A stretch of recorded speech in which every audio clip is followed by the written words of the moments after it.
साथियों, हमारी सरकार किसानों के कल्याण के लिए, खासकर छोटे किसानों के कल्याण के लिए देश के कृषि जगत के हित में, देश के हित में, गांव गरीब के उज्जवल भविष्य के लिए पूरी सत्यनिष्ठा से, किसानों के प्रति पूर्ण समर्पण भाव से,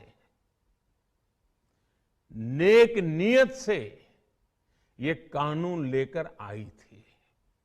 लेकिन इतनी पवित्र बात, पूर्ण रूप से शुद्ध किसानों के हित की बात, हम अपने प्रयासों के बावजूद कुछ किसानों को समझा नहीं पाए।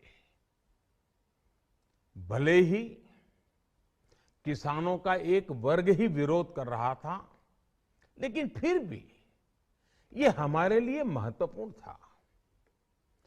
कृषि अर्थशास्त्रियों ने, वैज्ञानिकों ने, प्रगतिशील किसानों ने भी उन्हें कृषि कानूनों के महत्व को समझाने का भरपूर प्रयास भी किया।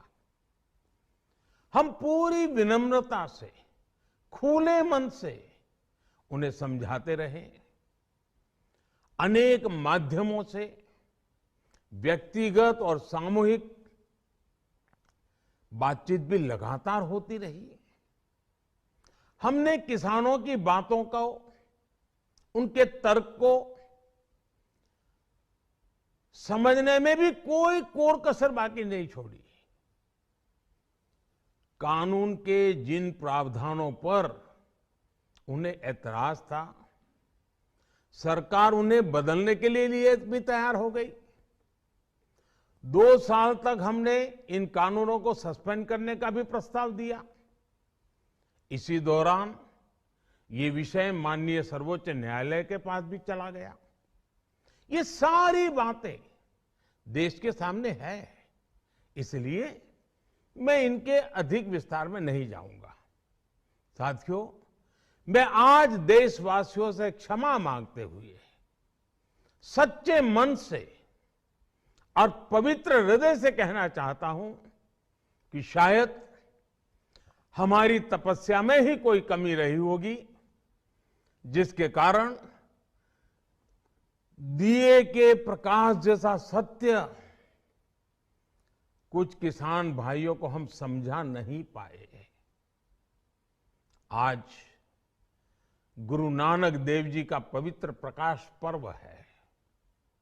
ये समय किसी को भी दोष देने का नहीं है। आज मैं आपको, पूरे देश को ये बताने आया हूं कि हमने 3 कृषि कानूनों को वापस लेने का, रिपील करने का निर्णय लिया है। इस महीने के अंत में शुरू होने जा रहे संसद सत्र में, इसी महीने में, हम 3 कृषि कानूनों को रिपील करने की संवैधानिक प्रक्रिया को पूरा कर देंगे। साथियों, मैं आज अपने सभी आंदोलनरत किसान साथियों से आग्रह कर रहा हूं, आज गुरु पर्व का पवित्र दिन है। अब आप अपने अपने घर लौटे, अपने खेत में लौटे, अपने परिवार के बीच लौटे। आइए एक नई शुरुआत करते हैं, नए सिरे से आगे बढ़ते हैं।